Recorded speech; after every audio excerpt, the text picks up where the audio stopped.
This episode of Open Invite is brought to you by Royalty Street. More on that soon. Today's guest is an incredibly talented chef out of Dallas, Texas.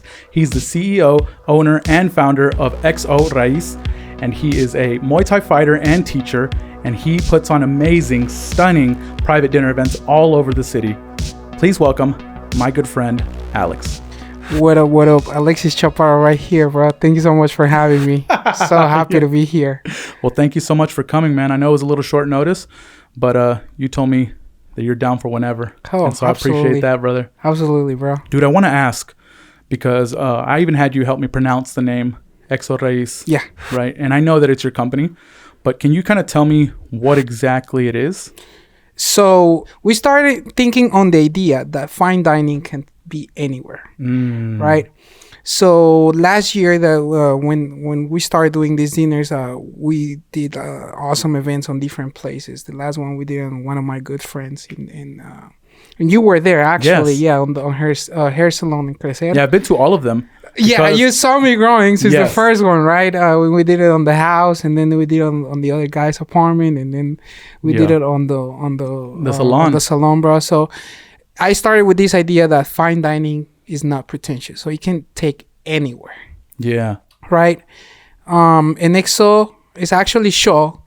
And we became with this idea because there's I don't know if you watch Coco, the Disney movie. Yeah. So the hairless dog is a cholo.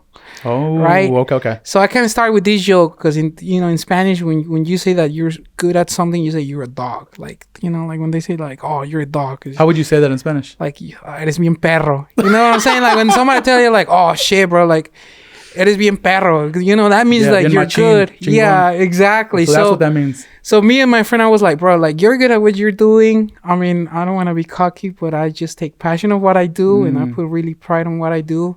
So I said like, we're dogs. Yeah. So it started the short from cholos, but it's hard to pronounce it in English. Yeah. So I changed it from show to XO. Yeah. That's why And then Raiz means roots. Roots, yeah, because we do everything like Mexican. Everything is Mexican. Yeah. So I take from my roots, from my memories. All my recipes like from like life things. Dude, or life even memories. further, your literal roots, because your parents are at every single event helping you in the kitchen. Yeah, my dad is my sous chef, bro. Yeah. Shout out to my dad because Shout out Don. Yeah, no training, no anything, bro. But he's like killing it. He has no training? No training at all, bro. Like, he knows what he's doing. Yeah, like I told him one day, like I need people to help me, and my dad was like, okay, like I told my mom like she's she serves and everything, and she's awesome.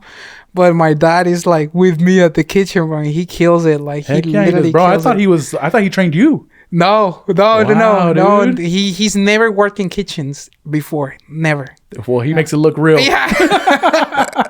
He never worked in kitchens, but I remember like a few times at the parties in Mexico, sometimes they used to have like a taquero, or he'd be doing the carne asadas, and he was in there, and he takes his time, when a guy. And that's something I always say, you go to a house and you don't tell a guy, especially a man, how to grill their steak. You just let him do it. Yeah. So my dad is actually like, when he does the carne asada, it's like a whole ritual for him. He takes care of it, like, and he makes it good. So he just has it instinctually then. Yeah, he really enjoys it. Like, honestly, he really enjoys it. I'm really grateful because like they've been supporting me since day one. For real, dude. Yeah, bro. So they're at everything. Everywhere that you go, every place that you vend at or anything like that, they're there. Yeah, I mean, I couldn't do this without him, honestly. That's amazing, man. And so back to the concept of like the fine dining experience being able to be anywhere. What kind of gives you the inspiration of like the different places that you pick? That's a good question. Honestly, the first event that we did, it was just I liked the place just because like I thought it was really cool because it was like a little house and they had like one like big table and he would serve his food, and just because they have like the open kitchen, so I thought it was super cool.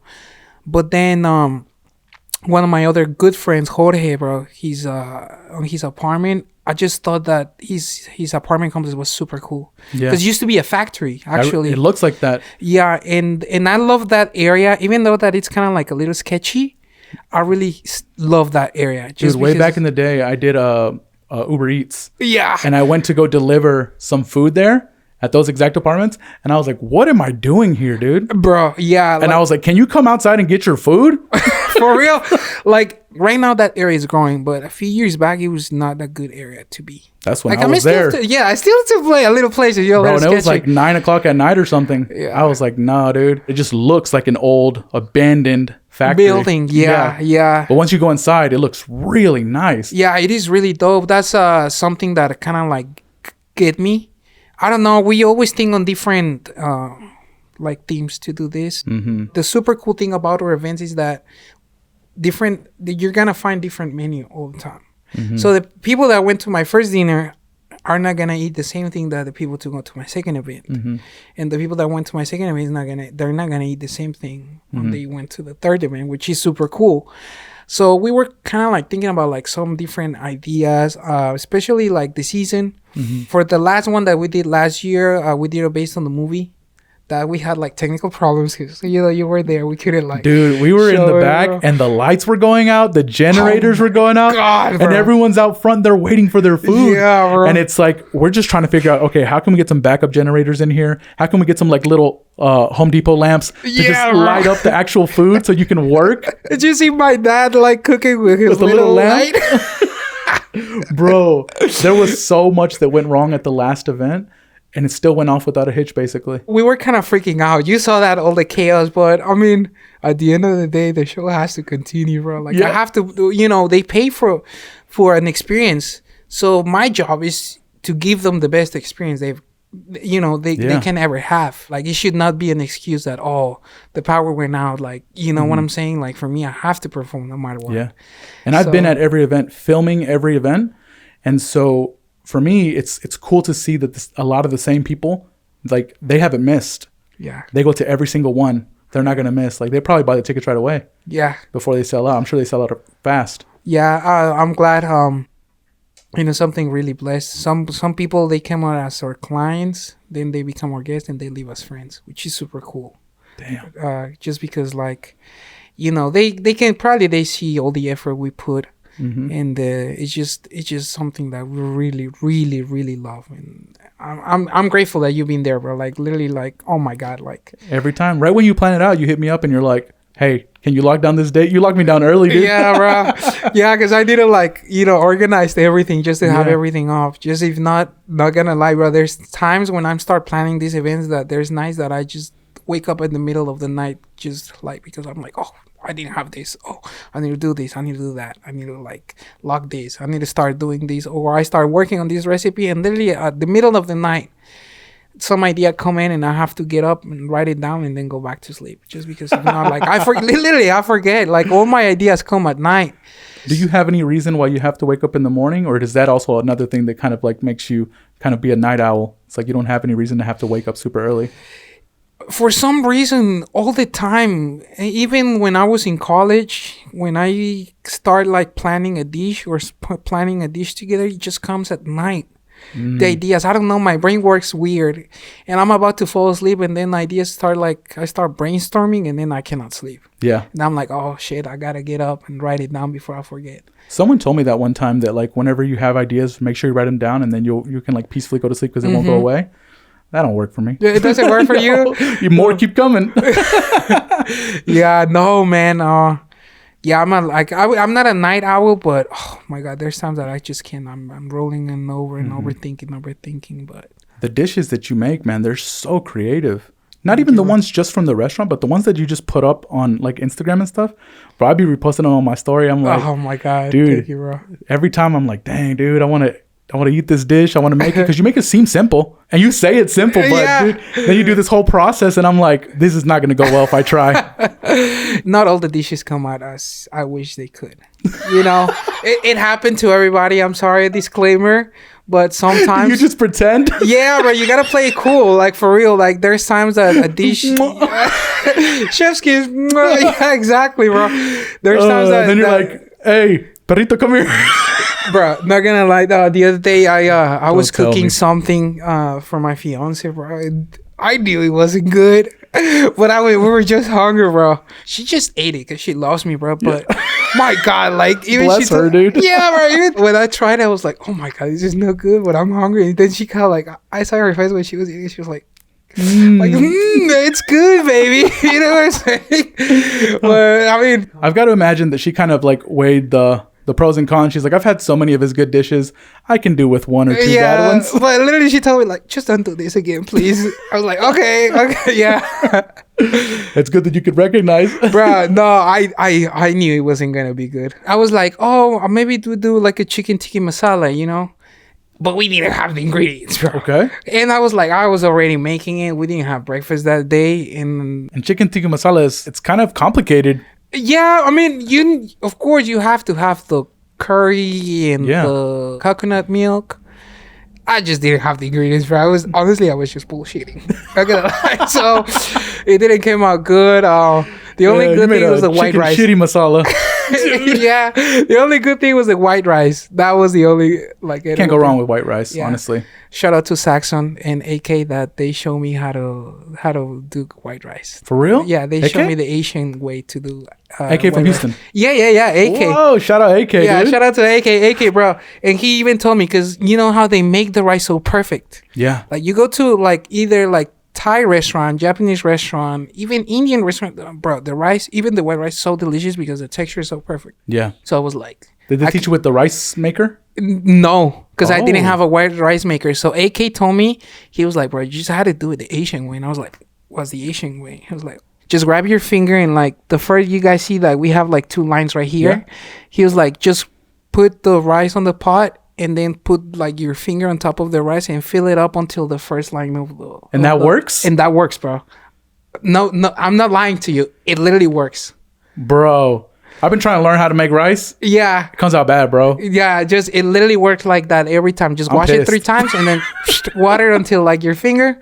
Boom. 10 minutes on high heat. Then leave it 5 minutes on low heat. And then keep it 5 minutes like cover. Fluffy rice everywhere. And you don't need a rice maker. Dang, dude. Yeah, AK was the one who showed me, bro. That's what's up. Yeah. And you said also Saxon? What did he teach you? Oh, man. I miss those old days, bro. We used to... So when I started training Muay Thai, right? Yeah. Sometimes Saxon would be like, come to my house.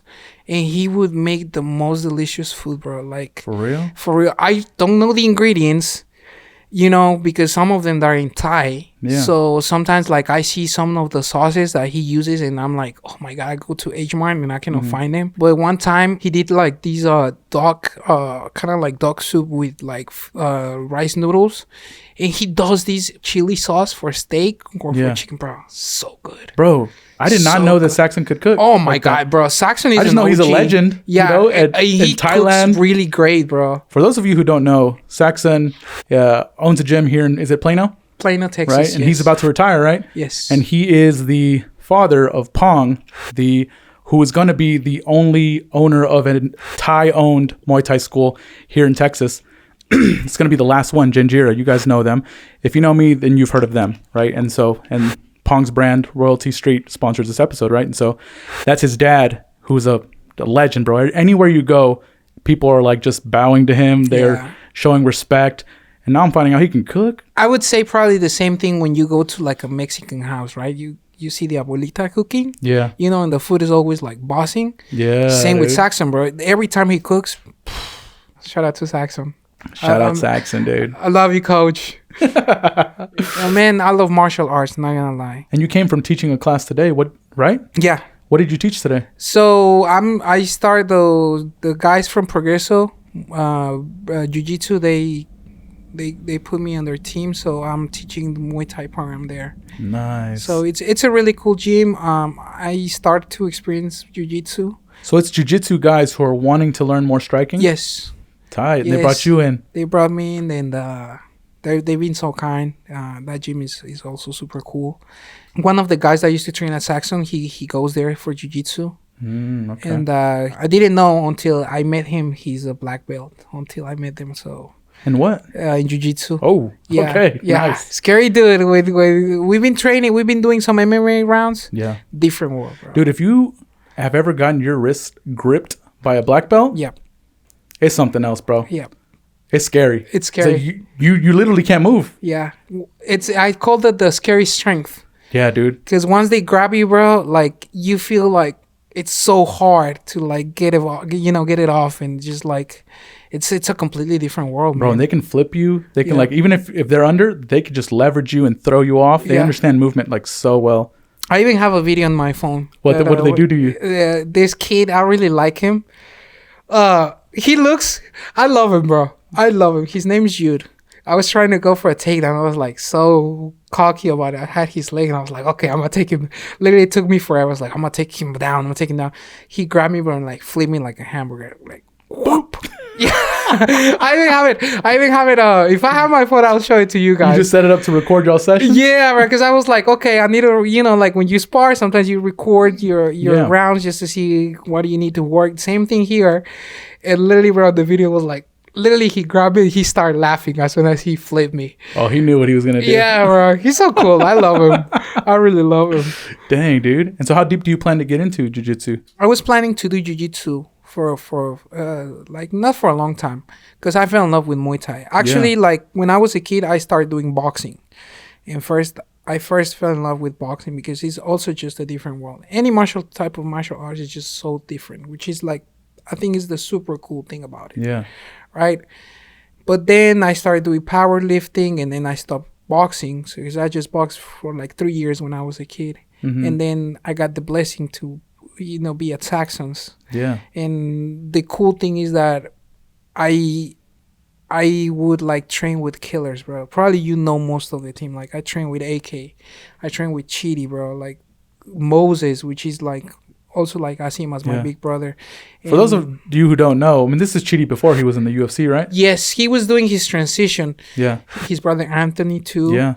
Who was also a UFC fighter? Yeah, UFC veteran, and he fought one championship, if I'm not mistaken. Yeah, bro. Killers. And also, like, they are such a good persons, Yeah. So I get the blessing to train with all of them. Dude, they're in Vegas right now with Chiwiwis. Yeah, I saw that, bro. I saw Chiwiwis. Chidi stole his chain, yeah, dude. the chain, bro. I saw his story. He said, come get it back, bro. Yeah. Not gonna lie, I don't think I ever landed a punch on Chidi. Not even a punch or a kick, bro. Like, oh my God, sparring him is just a nightmare. But also, I feel like when I see him spar people, he goes a little easy unless you start turning it up, and then he really turns it up on you. Yeah, no, nobody. Every time it's like, did you ever watch Malcolm in the Middle? Yeah. Did you ever watch when Reese is talking about like, yeah, nobody believes me that I beat Sub-Zero. And House like, nobody beats Sub-Zero. So every time Chidi would come, like, nobody beats Chidi, bro. Like, come on. Like, Chidi's a killer, bro. Yeah. And he's so controlled. Like, literally, he's so controlled. Every time, and I made this joke. I think I made this joke one time. I don't think if you remember, but he was wearing elbow pads. Mm-hmm. And literally so controlled that I just felt his elbows touching, like, I was like, bro, those elbows are making love to my face. Because I know they're landing, like, he literally landed, like, 9 elbows. But he just, like... like you're barely touching. They'll just caress you. Yeah, bro. Damn, dude. Imagine if one of them connected. Oh my God, so yikes! Cool, That's a broken cheekbone right there. Scary dude, bro. I love him. Shout out Chidi. I love Shout you, bro. out Chidi. Shout out Anthony and Njokuani brothers. The Njokuani brothers, like true OGs killers, bro. Yeah, you have this like weird perception of UFC fighters and kind of like how they kind of carry themselves. They're very private and stuff like that, and they are like that. But whenever you come up to them, they're just always so humble and cool, and they'll interact with anybody. Chidi's a skateboarder. You know about that? I didn't know that. Dude, I keep on trying to link up with him when he comes back into Dallas so that I can record some of his skating, because he's been telling me forever, like, he doesn't want me to record him doing this or that or this or that, but he wants me to record him skating. Yeah, I didn't know that. Yeah, he's legit, bro. Oh my God. He can skate for real. Some of the guys at Janjira have like, Tam and Little Ant, they're like, what's it called? Break dance? Yep. Breakdance. Yeah, they were breakdancers before. Yeah, I think Pong too, but I'm not sure. And Lil Ant, bro, every time I watch his stories and he's out on his motorcycle somewhere speeding on the freeway, bro, it gives me anxiety. Me too, bro. I send him a message and I'm like, hey, bro, like, take care. Yeah, hands like this, right? For real, bro. Well, I always drive like 5 miles. Over? Below, bro. All the Mexican dads, they always say, oh, you can go 5 miles, 5 miles above, and they cannot tell you. You know what I'm saying, right? For real. And they can, bro. It's digital now. Yeah. It used to be some other form of technology that gave an allowance for like a margin of error. But like now it's literally exact. If you're over 1 mile, Yeah, they got you. bro. But the tradition lasts longer than the actual reason. So people still be going 5 over. Some people be going 9 over. Yeah. My dad is one of them, bro. Like he's like, yeah, since you're entering to the side road, you can literally like go 55, bro. My dad got pulled over, And if your head's hurting, you could drink a 7-Up. bro, for real. My dad got pulled over at that time, and now he's like, okay, I'm not doing this anymore. Bro, Mexicans are funny like that, Yeah. bro. You have any like weird things that you learned as a kid that now you're realizing like, what the hell? This doesn't make any sense. You know, like back in the day, there was like, oh, pineapple don't belong in pizza or whatever. Mm-hmm. Did you hear that? And sometimes some people still do it. Well, What you mean? Some people still do it. It's a whole type of pizza. Yeah, it's a Hawaiiana food. Exactly, bro. But you know, you go to Mexico, and it took me a while to get used to it. Right? When you go to Mexico and you had part of pizza, bro, they put ketchup like on the side. That's right. Ketchup and like hot sauce and like, chimichurri. Yeah. Mm-hmm. So when I first did it here, people were like, the fuck are you doing? Yeah. Like looking at me weird, and like I don't do it anymore because now I'm used learned. to it. Yeah, I'm used to it. But, yeah, bro, but it still tastes good, you know. Bro, that chimichurri sauce that they have in Mexico with the pizza, it's so good, and they have it everywhere. I tried asking for it over here, and they gave me some weird green crap, and I'm like, this isn't what I had in Mexico. In Mexico, it was red. Yeah. It was like a creamy red with like little tiny red dots in it. So I don't know what that sauce was, but they called it chimichurri, and I can't find it here. Yeah. Do you know what it is? So Bro, please help me find this. Yeah, I think the original chimichurri sauce is an Argentinian sauce. So it's like oregano, parsley. Some people put cilantro. I don't like putting. This sounds exactly like what people try to serve me when I say chimichurri. So probably that was the one. What part of Mexico did you go to? León, Guanajuato. Holy shit, bro! Nice. Where are you from? Mexico City. Born and raised, baby. A couple hours away. Yeah. I went one time to León. Is that where you get your boots from? No, bro. I wish I had some from León, and they lasted me like 7 years, bro. Do you know Tecobas? They made their boots over there. For real? Boot brand, yeah. That makes a lot of sense. Yeah. León, Guanajuato is like the leather capital of the world. Yeah. And so, dude, it's so cool there. You can go to like any one of the El Centro, and you can just walk through, bro. You can just smell leather. Leather, right? Everywhere, bro. And leather smells so good, bro. It's my air freshener in my car. Oh my god, I reminds me of like it really brings me down to my raíz, to my roots. Yeah. Dude. Well, how long did you go there? To Mexico, I actually grew up there from I think from 2 to 5. I was in Mexico. Okay. Because I got my dual citizenship over there, and me and my brother, and my sister, we kind of grew up there so we can learn Spanish first. Oh. And then we came back over here once we knew Spanish pretty well. And so I spent a couple years down there, and then in 2013, I had a little stint for like 3 months where I was trying to figure out and build a business over there, but didn't work out. Got extorted by the Mexican government and then just came back. Yeah. And Bureaucracy. Yeah, dude. Is that how you say it? Bureaucracy? A bunch of red tape, man. They just kept sending me back and forth, making me spend pesos everywhere. Yep. Before I knew it, I was out. Yeah. Get wrecked, bro. But not before I left with my boots. Do you still go? I haven't gone in a long time, but I'd love to go. It's just that ever since the pandemic, things just got a little weird. Yeah. And then restrictions happened, and then I just never really found myself going back. But where I really want to go is to the pyramids in Mexico City, bro. Yeah, it's a cool... You been? Yeah. Bro, Mexico City, right now, I think it's been popping because social media. Yeah. And it's a big monster, right?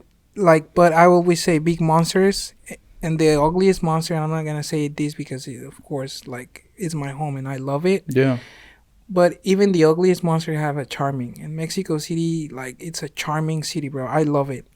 Bro, it used to be that people would say, if you go to El DF, Mexico City, like, you better watch yourself because you'll get stabbed or... Some areas.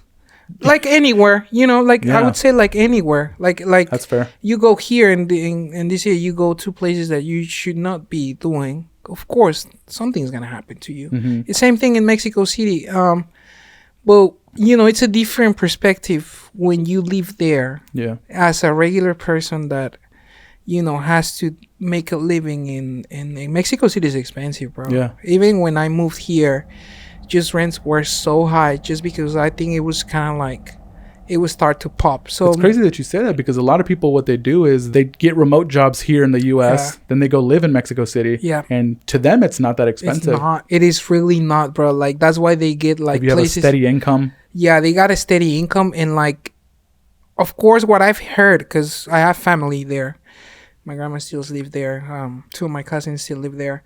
And they do real estate. So they have apartment to rent. But the rents are, like, up to the ceilings, bro.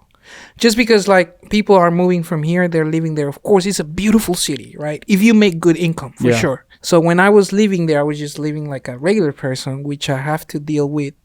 Of course, you know, I didn't have a car. I have to take the subway. So literally, when I used to be in college, When you say the subway, you mean like the bus? like the metro, you know, they have like in New York, the, how do you call it? Oh, for real? They have like underground subway? Yeah, bro. That's like, I didn't know that. a full like line. They can take you through the whole city That's awesome. by metro, but it's super busy, bro. Like, Damn. when I used to be in college, some of my classes, there's days because they would change, but some of my classes would start at 8 a.m. and it wasn't even far. So I'm telling you, like, it was probably from here to like 35 in Real Lane, like not even That's far. not Like, far at all. Like I would get out from my house at 5 a.m., bro. It's like right on time To try to make it to class at 8? to make it to class at 8, because like taking the bus and then taking the metro, the subway, bro, it was just like so busy. Sometimes you have to, like, there's so many people over there. We don't have AC, Yeah. right? Like Just regular doesn't things like exist. that doesn't exist. But sometimes it would be so cold outside that you would go into the metro and there would see many people that it would be like warm, and you'd be like, oh my god, this feels so good, bro. But literally you would have like a person here, a person here, a person here, and probably a person's ass right here, bro. And you're just like, Yeah, it feels good because, you know, you're so warm and you got to get out, like, you know. But sometimes, like, you have to let pass, like, 2 or 3. you might miss your stop on purpose. Yeah, bro. Just to stay warm. For real. For real. And there's times that there's so many people that they don't let you out. Because there's dude. it's so crazy, bro. You should watch some videos on They're like, don't let the cold air in. bro, for real. For real. But, of course, people that go and they have a good income that come from here and go over there, they don't experience that. You know, Bro, we didn't have a subway in Leon, but we had like a bunch of different buses, and there was like small buses, but there was also like longer buses, right? Which would kind of be the equivalent of the metro. But I found that it just took me so long to get around doing that, going from bus to bus. Yeah. Because I was there by myself. My whole family was here, and I was just there by myself in 2013. And so what I did was I just found someone on the street that had a bike, and I bought the bike from them. Yeah. And then I got my uncle to help me fix it. And then I just was up and down the city on my own bike. Yeah. And my whole family, because my whole family lives over there, except for my immediate family who's from over here. And they were all just telling me, like, you got to be careful. Every single time that I would leave, they would, like, pray for me before I left. And they were like, be careful. And they would tell me to call them once I got there. Because, like, the streets are so dangerous. You're out there and you're not dressed like a real Mexican because you're, like, you're American, you know? And so you're just... people know. Yeah, they can tell right away, bro. Yeah. People know. Like, do you know what tianguis are? Yeah, of course. Bro, I love tianguis. Oh They're my basically God. like, they shut down, like, let's say probably... Like a full street. The big ones that I go to are like 10 blocks long and like 2 blocks or 3 blocks wide. Yeah. And there's just like literally every single block that you go down, there's like 20 to 30 stores, and like everyone just sets up tents, and like everyone's selling used stuff, and it's so cool. Yeah, bro. But I like to go early in the morning, and what I found out very quickly, because my family was like, no, like, don't go early in the morning when they're setting up. Yeah. Because they're like, somebody will stop you, and because you're not dressed like a true Mexican, For real? they'll pull a knife on you. They're like, give me all your money, and if you don't, they'll just literally stab you and run away. Yeah, I've seen like hard, you know, like some stuff. Of course, when I was live there, I got robbed a few times, you know. But it's just the thing that you start to kind of like live with it. Yeah, you just take some losses here and there. Exactly. Yeah, like, you know, like you start to live with it, and of course I miss it, bro. Like, You said you miss it? I miss it. I'm just getting robbed, bro. Yeah.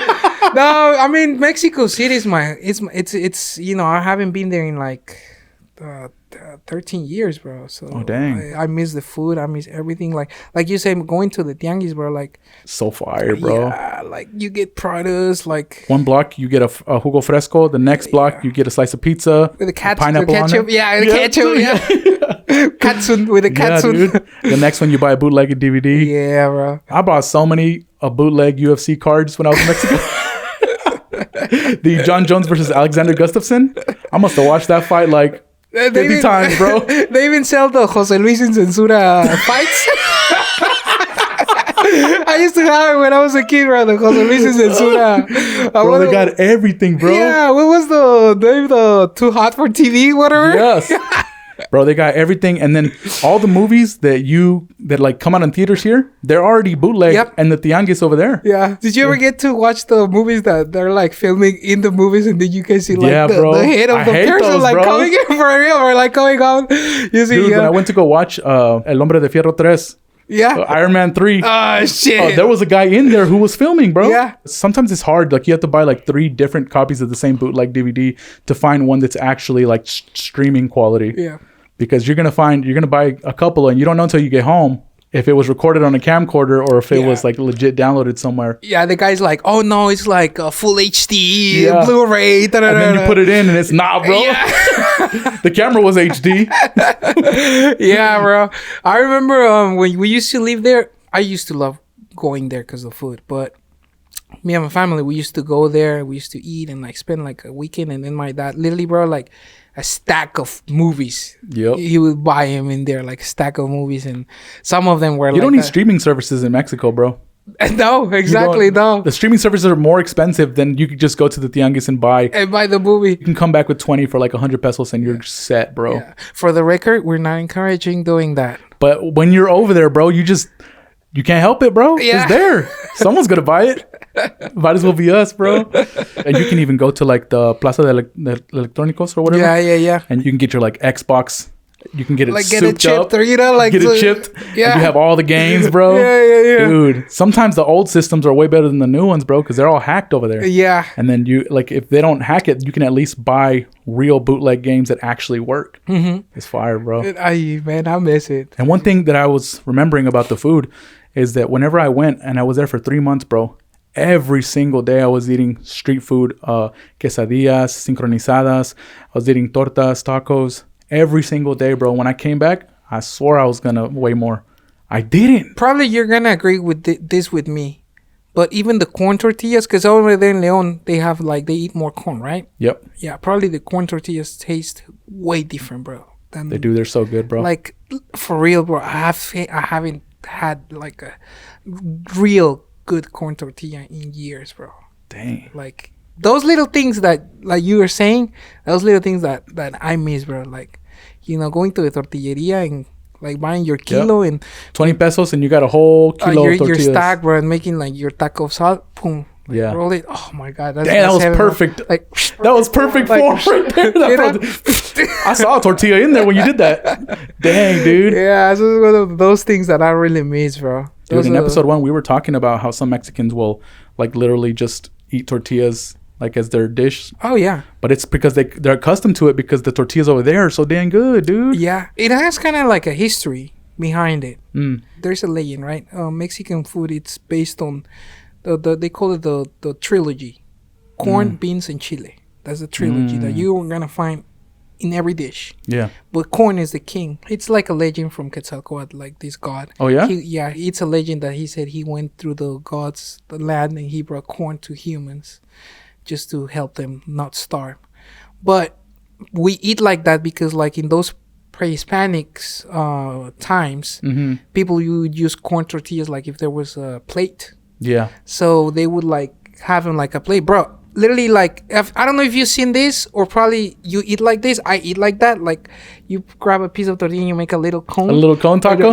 And like, just a little dip shell. it. Yeah, just dip it in your sauce or whatever. It's a fire hack. Yeah. So it's kind of like something that we all have like in our DNA. You know what I'm saying? I think we have that ability to have maña in our DNA. Like the ability to come up with cool, fun, inventive ways to get something done. Yeah. Anywhere that you go, if you go to a construction site, if you go to somewhere with a remodeling, if you go anywhere that requires some form of skill, Mexicans can find a way to do it better, quicker, easier, more inventive. Yeah, we're dope, bro. Shout out Mexicans, bro. Yeah, hell yeah. If you're Mexican out there, leave a like, bro. Oh yeah, for real, bro. I always knew that I wanted to cook. Yeah. But I wanted to go to school just to learn different things. But I started working in the industry since I was 12. Dang. So, but at that time, there was always like one guy that has been working for like 20 years already in professional kitchens. And just because he did it because of necessity, right? Yeah. Because he had to, but then he fell in love with it. And they learn things that sometimes, like, you know, they don't even teach at school. That's something I always say to like every young chef that I'm like, you can go to school and you can learn things, but my best advice is just to get in the field that you love. If you love this, get in the field as young as you can, and you're gonna find a mentor. Yeah, and learn as much. You're gonna find a lot of them actually. Yeah, yeah, and everyone's gonna give you a little piece, and they're gonna build you up to be real fast. Yep, that's some good advice out there. Yeah, just get your foot in the door. Yeah, I've basically done everything like that my whole life. It's just basically brute force my way into whatever industry, whatever job, and then pretend like I know how to do it. I don't know how to do it, and then just learn. You're awesome making videos, bro. I love Thank you, bro. I appreciate that, man. You got the eye. You got the eye of the tiger. Thank you, bro. Yeah. Dang, man. And you've got the eye for putting dishes together. Even the way that you plate things, bro. It's so beautiful, bro. It's like you were doing something where you were like whipping a red sauce on a plate. You know what I'm talking about? Yeah. It was the last event. The last event. But it's like you do it the same every time. Yeah. And then like you place everything little. Even you have like some little utensils or like tweezers type things that you put the little garnishes on. And it's like, for me, I would imagine that it's things that people wouldn't even notice, but like to you, it's important. Yeah, I take time on every detail. That's I feel something that my parents teach me. They always say, and there's even a Mexican saying that the devil is in the details. So and how do you say that in Mexican? Yeah, el diablo siempre está en los detalles. Right? You ask any grandma, they're gonna tell you, and it's for real, bro. Yeah. Like, you take attention to some details, and then you're gonna do things a little bit different. My family always says, "El que se madruga, Dios le ayuda." Yeah. And do you get up early? Yeah. Yeah, I do actually. Oh, cool, I was about to say, I was like, nah, but I do actually. I sleep until 9. No, dude. And for those of you who don't speak Spanish, el que se madruga, Dios le ayuda means those who wake up early, God helps them. I think the English version is the early bird gets the worm. Yeah. Yeah, but in Mexican, or I keep on saying Mexican instead of Spanish, but in Mexico, basically every little saying and everything is kind of attributed to God. Yeah. You ask somebody like what they're going to do and they tell you their plans. Right after they tell you, they'll say, God willing. Yeah. They say, si Dios quiere. Yeah. You know, and I love that, bro. I try to say it after things when I say that I'm going to do something. But, bro, you can't go a couple sentences without hearing si Dios quiere in Mexico. Yeah. Everyone says and it, it works, bro. The power of words really... It's like something that it comes to you. Like for the past like years, I'm always kind of like, even though I'm having like I'm not gonna say like a horrible day because I don't like saying that, but I would say like a challenging day. I would say, if they ask me like, how are you doing? I'm like, I'm fantastic, bro. How are you? You know, it's just different. It just flipped, you know, changed the switch. Before you got here, I told Andrew, I was like, hey, I'm gonna warn you, bro. This guy Alex is so happy, bro. I literally told him that, and it makes you're proving my point to him right now. It's dude, and even like the energy that you put behind something has power, because I remember this one moment where my cousin lost a bet against her mom and like loteria or something like that, some sort of bet that was like a game, and she like threw the money. Yep. And then my mom was like, "Oh, I don't want that," and she was like, "What?" No, she said, "No, take it." And she's like, "I don't want it. Like, you already cursed that money." Yeah.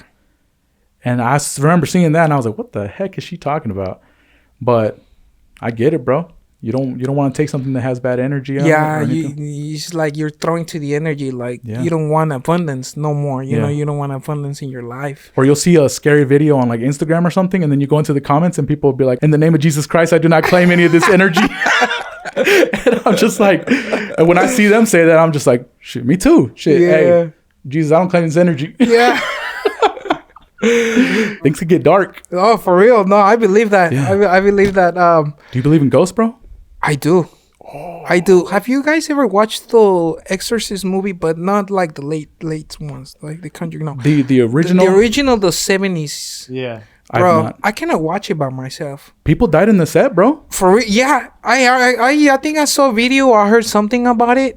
That movie's just scary, bro. And I do believe in that. Like, I really do believe in that. Like possession. Yeah. I don't want to go too deep into that because, you know. Do you have any... hey, if you're out there, say a quick prayer and say that you don't claim any of this energy. Yeah. No, for real, bro. Like, I know some people that be like, oh, it's a Friday night. I'm out by myself. I'm going to watch a scary movie. You know what I'm saying? I'm not like that. Bro, that's me. Yeah. That is it. Scary movies are his favorite kinds of movies. They're so good, bro. Even the cinematography. yourself? It's because the cinematography is so good, bro. And I don't know much about it, but I love like cinematography. Yeah. I love that behind it because, you know, that I can feel that's the work you kind of like doing. So you can, maybe you take inspiration from It's that. because the beautiful thing about horror films, especially in the modern era, is that like they literally have to guide your feelings as a viewer. And so the best way to do that is to kind of like bring you along and build the tension. And so they have to get creative about the way that they shoot things. Yeah. And so that's why I really like to watch horror films, is because I can literally see how they're trying to guide me through the scene. And I know some people would be like, they're dissecting and they're like, oh, I don't enjoy it because I can see everything. Yeah. But for me, it's like, it gives me ideas. Yeah. The last movie that I watched that freaked me out, bro, was Hell House LLC. I haven't watched that one. It's like a found footage movie. You know what those are? No. Like the Blair Witch Project. Oh, okay. Yeah, it was like a haunted house, but the haunted house was taking place inside of an already actually haunted building. Like things just get progressively more and more creepy. Yeah. And then the thing that really freaked me out, bro, is that I was watching in my living room when I used to live a little further away. My TV was like straight ahead, and then my room was over there. And then I like heard something fall in the closet, and I was like, all right, bro. Yeah. But then I was like, I can't let this movie beat me. And so I finished it. But afterwards, I turned on the lights. Yeah, bro. No, the last time I tried to watch what's it called, The Exorcist, the original, by myself. Yeah. I think it was like 4 or 5 years ago, and I was like, okay, I'm gonna watch it. I'm by myself at the house, and I'd like not even 15 minutes, but like 10 minutes. I turned it off, and I was like, something happened now. SpongeBob. I cannot do that, bro. I can't. There's movies. I love movies, and kind of like I would say, like, I don't know what's the I think it's suspense. How do you call it? Thrillers. Yes, thrillers. Yes. Yeah. Hannibal Lecter. I love that. Like I can watch. You like something that makes you think? Yeah, especially Hannibal Lecter is just like he's so smart. Good evening, Clarice. Yeah, bro, and also he loves to cook. That is true. Yeah. So, and I'm gonna say this: if I ever get killed, right, by somebody that is crazy like, I hope they and if they cook me like that, bro. Like, at least, come on, like, I'm not sure, you know, put some respect into my body. You know what I'm saying? So that's what. Oh man, put some respect on my meat, bro. Yeah, at least, bro. You know, that's the least I can say. At least, like, you know, cook me good. Yeah. Oh my god, bro. But yeah, I love those. Oh my god, imagine some human ribs. Man, I cannot imagine. Ribs are so good, but I don't even want to think about how human ribs taste. There's this movie about these guys that got lost in the mountains, like in Argentina or in Chile. Mm-hmm. You know, they have like the mountains over there. Yeah. They got stuck over there, and because it was winter time, they could not get rescued. So it was like a big group, and some of them were dying, and the guys had to feed themselves by eating the corpses of the guys who were like actually dead already. Bro. Yeah, it's crazy, bro. That reminds me of a movie, I think it's called 28 Days of Night, where, you know what I'm talking about? I haven't seen that, but I've seen the clips of it. The premise is that it's in the most northern city in all of the U.S., in Alaska, and that there is a time of the year where there is literally no sun for 28 days. And it's so isolated and so small of a town that if you can't handle the 28 days of night, then you've got to like take a plane out of there before that starts. Because if it starts, the plane is not going to be able to navigate its way out of there. Shoot. It's just so dark. And so basically what happens is everyone leaves who can leave, and then everyone else stays for those 28 days if they can handle it. But there's a pack of vampires passing through, and then they find this town. And so it's like you're stuck in this town for 28 days with a pack of vampires. Oh my God. How long do you think you can last without like any sunlight at all? I don't know. No, I'm not gonna lie, no, bro. And you know, like there's even a fact that people get depressed on winter because they don't get enough sun. Is that what Stockholm Syndrome is? No, I think it's when you No? no Okay, right. that's a completely different thing. Yeah, I think can we the look that up, please? Stockholm syndrome is when you get kidnapped and you start like. Is it not like the movie? No, I think I'm wrong too. What's the movie? The Shining. Like they get Stockholm syndrome when they're cooped up that's a inside. classic, bro. It's my favorite horror film, bro. Yeah, it's a classic. Oh, work and no play makes Jack a dull boy. Yeah, Oh, it's bro. a creepy movie, dude. Yeah, I love Jack Nicholson, bro. Yeah, I love man. Jack Nicholson on that movie. When he's breaking that door down, it's like, bro, it gives you chills, bro. Yeah. The woman who played the mom in that movie, she's been traumatized ever since. I bet. She could not handle the post after that movie. I heard that the director of that movie also, like, he was kind of like hard on the actors because he wanted to, do them a certain way, so they have to like repeat a scene over and over and over and over until he likes it. Stanley Kubrick is a menace, bro. Yeah, bro. I love that movie. Like all those classics, man. I love those classic, like. Yeah. I mean, like, like those, because those are not like super like exorcist movie, which I don't enjoy a lot because those get me scared. But those like The Shining, what's these other movies are like? Of course, the Hannibal Lecter trilogy. And I also love Tarantino movies, but my favorite is, probably you've seen it. I don't know if you've seen it. Dusk Till Dawn. From Dusk Till Dawn? Yes. It's also a vampire movie. Yes. And it's kind of like, I just saw Sinners, and it's kind of like the same story, bro. Have you seen Sinners? I've not. The new one? Watch it. Which lets me know that you didn't watch episode 3. Shout out, Bo. Yeah, it's literally kind of like, so I went with my fiance, bro. We watched it, and I was like, this is literally like from dusk till dawn. Dang, dude. Especially because on this one, I gotta go watch it now. They don't have Salma Hayek. Because Oh, that's right. Salma Hayek's in the first one. Yeah, the first one, but and this one, it's what is it? Haley Steinfeld? Is that who that is? no, but that the other one is famous because Salma Hayek is like dancing with the python, and then like she's like that. Yeah. Well, of course they have Michael B. Jordan, which he's also like a super good looking guy. Yeah, and, he's super sex icon. That guy. Yeah, he's stylish at some point. Dang, I have to go watch it now. Watch You're it, bro. literally probably the 5th person who has told me or asked me if I've seen it. Yeah. And so it's like, now I just got to go watch it. Watch it. Hopefully it's still in theaters because somebody told me like 3 weeks ago to go watch it. Yeah, probably still there because it's a good movie. It's really a good movie, but... And I heard that Sinners is an original IP, an original intellectual property, where it's like, it's not a remake of something else. It's not, there was no prequel. This is not a sequel, nothing like that. It's just its own original idea. Is that right? I don't know. Okay. I'm not that into like that. Okay. You're throwing words I don't understand. Fair enough. Yeah, I'm just trying to play cool right here. Well, yeah, just we were talking in the first episode that we need more original IPs, more new ideas. Yeah. That actually push forward the culture and people can talk about different stuff instead of just rehashing the same ideas over and over again, the same comic book movies, the same hero movies, you know what I'm saying? Yeah. Same Disney movies. And especially, I think right now they're doing like all those remakes, those Disney remakes, like live action. Yeah. I think they got, even the Star Wars movie, they're not even good anymore, bro. I didn't even think the old ones were. I'm going to get hate for this, but I didn't even think the first ones were, bro. Okay, so the old ones, I haven't watched them. I never watched those, like super olds. No. You have You like not? them? No. Okay. I've never been able to stay awake during any. Yeah, dude. But my dad took me to the episode 1, the Phantom Menace. He took me to the theaters. Is that the one with the guy with the red face? Yeah, with Darth Maul. He does look cool. Yeah, and the lightsaber duels, bro. That's what I like because I was like, oh my god, I want to be a Jedi. Yeah. I don't think he's a Jedi, bro. Yeah, I mean, I'm not, like, I don't know about it much. Yeah. But I love those 3, Yeah. and especially I would say this.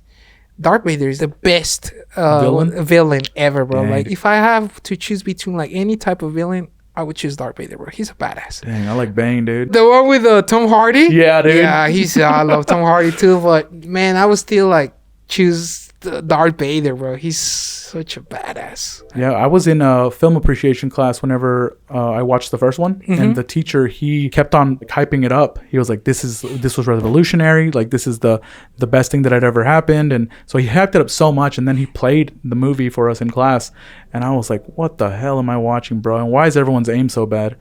And I was pissed, bro. And the thing was that before we watched Star Wars, the very first one that ever came out, we watched Bridge to River Kwai, we watched Casablanca, Okay. and we watched Pride and Prejudice. Okay. And so you're setting me up to, like, we're just going up. Yeah. Like, the movies are just getting better. And I'm watching these classics. I'm like, these are beautiful. I love Casablanca. Yeah. And then we watch freaking Star Wars, bro. And I'm just like, get out of here, bro. Yeah. Yeah, this guy messed it up for me.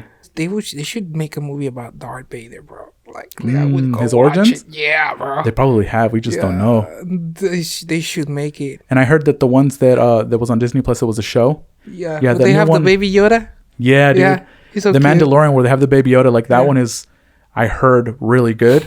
And then I don't know where it kind of ended off now, but at least they found a way to kind of like start bringing it back. I think something like that, and kind of the way that they filmed it. I don't know if you saw how they filmed it. I have not watched that one. It's crazy, bro. They film it in, like, not even on set somewhere. They film it inside of a dome. Yeah. So it's like a dome that's putting the background behind them, and everywhere that the camera moves, the background kind of moves with it. And so you can always get perfect lighting for any scene that you're in. It's a cheat code, bro. No wonder the show was so good. Yeah. They could film it so fast, and everything was just a cheat code because everything is in the background. It's perfectly blurry. Yeah. But like, they put the world of the character, they put it around them so that like the clouds blocking right here is giving the perfect light. The light bouncing off the mountain is giving them, or if they're in the jungle, the green from the trees is bouncing off of them. So it's like they're perfectly well lit, and so they don't have to go shoot on location, so they can shoot it super fast and it looks accurate. Yeah. And I'm just like, what does film become, dude? Yep. I'm over here with just one camera, just me by myself, manually focusing on everything. I think it's just the eye of the person. Yeah. You know, and talking about movies, I think my favorite director is Quentin Tarantino, bro. Especially because have you seen, like, on all his movies, he's got like this close up on food. Yeah. Like on on Django, he's got like the close up on the veer. Like when he's drinking, like it makes like look so delicious. On Inglourious Bastards, he's got the close up on the strudel. That's right. Yeah, and even when he's like, wait for the cream, and he puts the cream on the strudel. What's this other one? Pulp Fiction. He's got the diner. The diner and the hamburger. When he eats the hamburger, it's just the aspect that he takes. Yeah. And I've been trying to recreate some of those recipes, like the strudel. But man, pastry is not my thing. But it looks so delicious. Hey, let me ask you this: what is it that we got as Mexicans? We got so many things right about food, but we didn't really get the pastries right. Come on, man, you heard this. That really hurt him. Yeah, it really hurt. Yeah. You know? Of course, the most delicious like pastries comes from France. Yeah. So Mexican cuisine is kind of like they have like so many influences, especially Mexico City. Just because in that time, when it was happened the revolution, like days before, the president, kind of like dictator Porfirio Diaz, he had like this love for France influence. So even if you go to Mexico City downtown, literally it looks kind of like super similar to like Paris. Dang, he even hired like people that go build it there, and of course a lot of people went. Oh yeah, the streets converge, right? Yeah, and literally like even the buildings, bro, it looks the Palacio de Bellas Artes. Like the high rises. Yeah, it's kind of like the French architecture. There's a lot of pillars everywhere. Yeah, dude. And some of that influence even came for food, but of course we don't have the same ingredients that we have in some other places. Yeah. Like there's so many foods that are actually like, have you seen the taco al pastor? Yeah. It came from like a Middle Eastern influence. That's right. Just because like, and the story behind it is that that's one where you shave it off. Yeah.